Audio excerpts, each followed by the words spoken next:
If you have fibromyalgia, you already know that the fatigue is a different kind of tired. It's not, I need an early night. It's, I've slept and I still can't function. I still can't think straight. So what actually helps? Because just rest more isn't an answer, is it? After 25 years of living with this, I want to share with you what genuinely makes a difference for me, including what I do on the days when it all falls apart completely. And it does, even for me. So let's talk about it. So the first thing, and this took me years to learn, is to stop spending energy you haven't actually got. Here's what I mean. Most of us with fibro spend our energy in bursts. We have a slightly better day, and what do? We do everything. The washing, the shopping, catching up on all the things we couldn't do when we were flat out. And then we pay for it for the next 3 days, sometimes longer. It's boom and bust, and I've lived like that for years, and I couldn't understand why I was always exhausted.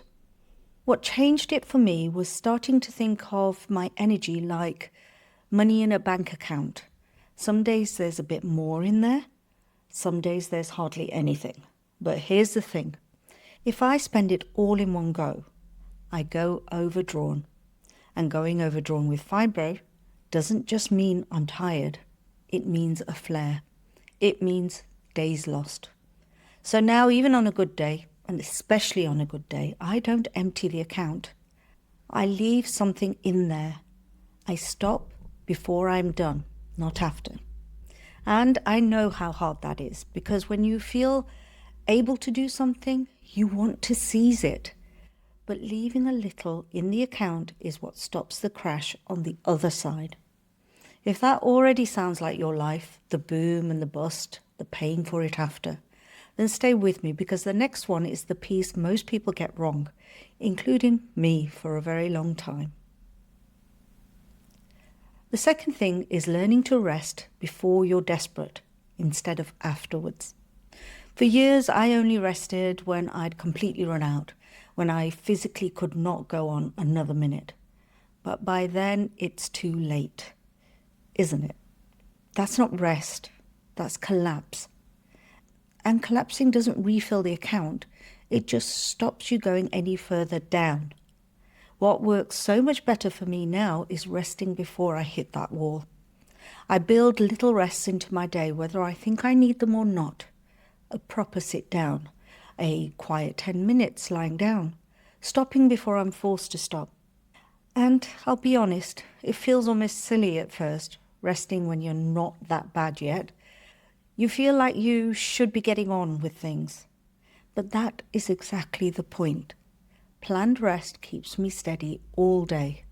Emergency rest just picks me up off the floor after I've already gone down.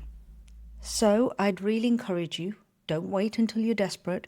Rest is not the reward for running yourself into the ground. It's the thing that stops you getting there. Now, the next one feels completely backwards when you're this tired, but stay with me because it genuinely surprised me. The third thing is gentle movement. And I know, when you can barely get up off the sofa, the last thing you want to hear is somebody telling you to move.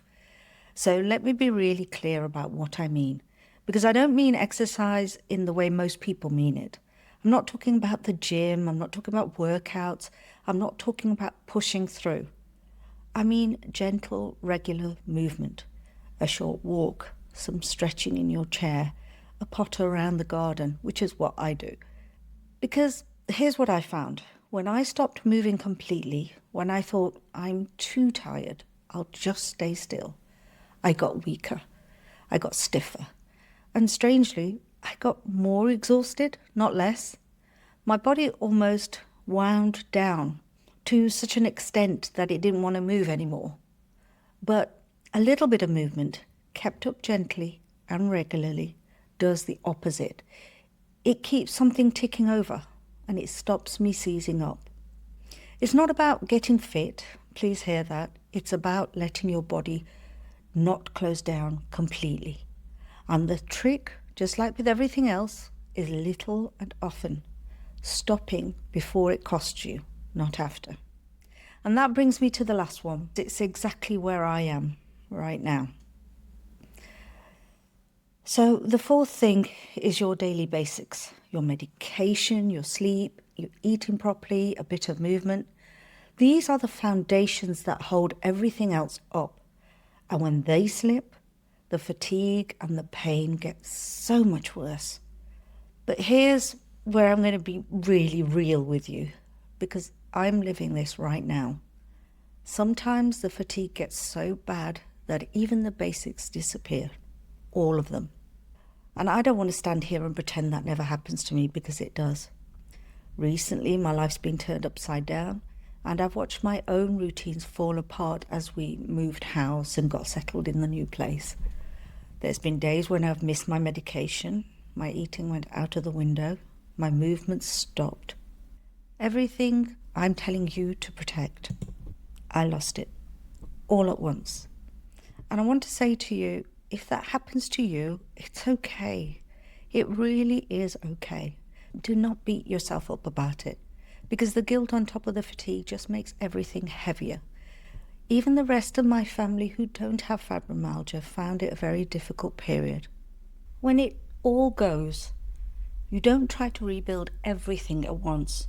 You can't. You focus on one thing, just one. And for me, the one thing I start with is my medication and my supplements, because those are the things that if I don't take them, everything else comes crashing down faster. So I get that back first. And once that's steady, then I add the next thing back. Then I sort out the eating, one thing at a time. And I'll tell you something else, because this is real life.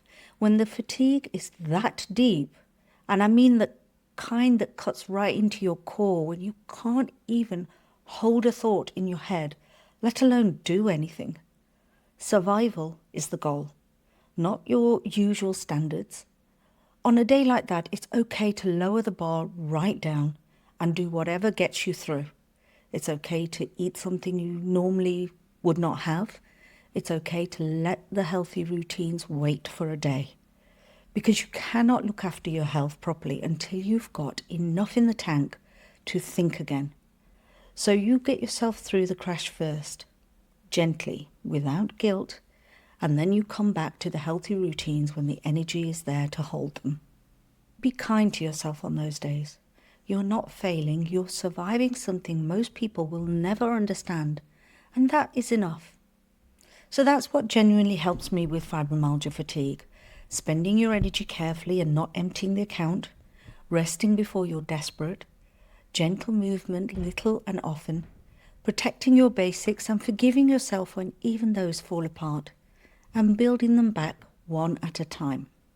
Now, if you'd like a simple way to start noticing your own energy patterns, where it's going and where you might be going overdrawn without realizing, I've made a free guide that helps you do exactly that. The link is in the description below.